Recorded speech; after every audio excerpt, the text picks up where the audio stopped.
Episode 9. The Words Have Wisdom. I help Jose with his various activities. That's what I do. Lots of us do that. Help Jose with his work and all. Now, according to Jose, one's outlook on life just means a whole lot. Jose said Clyde trained him up real good on that subject. In Clyde's way of thinking, his life outlook was plain and simple. Good, better, best. Never let it rest until your good is better and your better is your best. Clyde always could get down to the bone easy enough.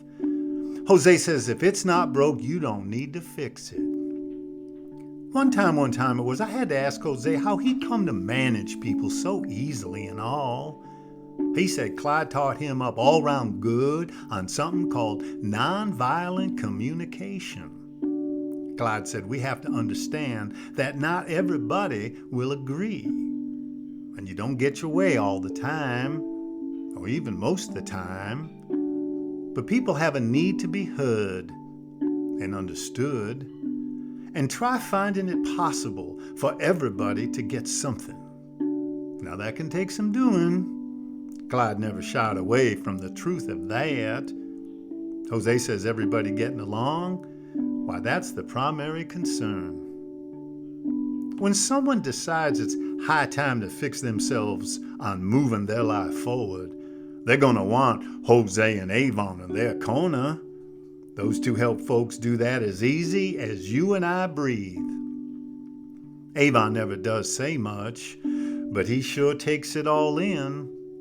Jose says Avon helps people put their glasses on so they can see what they're doing and where they're going.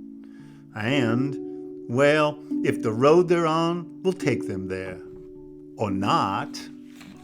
Jose says you have to come alongside a person before you can fully understand them. He sure has a knack for that. That's what Jose does. That's what Jose says he does with his time. When Jose gets to going on something, he'll dig deeper than an Alabama tick. Recently, Jose got hired to help one of them creative types with a project. The wind-up with this particular job, that of fixing a roof, was so the customer could play some music. Seems he never had time enough for that these days. This customer suffered from a complaint box in his own head. Seems getting through life meant taking near a revolution to occur just so this fella could play some music. So we set in to handle the tasks at hand so the gentleman in question could finally rejuvenate himself. Have some soul searching. Sitting on his throne. Drum throne, that is. Jose doesn't just handle jobs.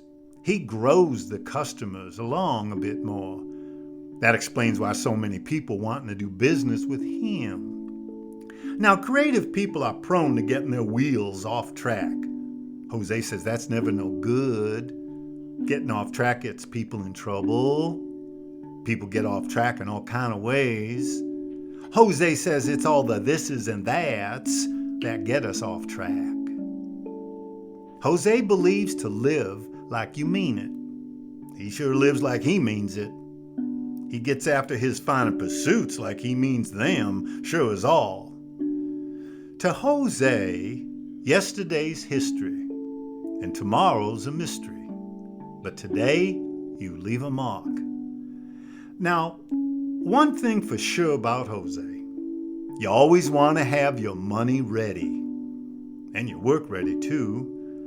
That's just how it's been done. Really since day one. Everybody knows that. Everybody knows that about Jose. And folks sure seem to enjoy giving Jose their money. Lola says that's partly on account of all the recreational lying, the fun Jose has teasing people. Pretty much everybody has fun, the teaser and the teasee. She will admit, however, that his recreational lying always makes other people look better and feel better. Jose may not always wink, but you can't help seeing the twinkle in his eye. Of course, everybody knows how good he is at Joseing people, getting somebody else to do your work, or in this case, his work. His work that becomes our work to do, for Jose. Lola has often stated that regardless of the situation, how Jose finds ways to best position himself. Makes sense, with him always looking for value for himself and others. Avon says it's something called transparency about his agenda. I call it being honest. Lola claims people have an agenda about most everything. Unlike some, Jose never hides his. One time he mentioned about trusting the process. Then he demonstrated it. Still doing it? That sort of thing starts to accumulate after a while. The pain of discipline always ends up less than the anguish of regret.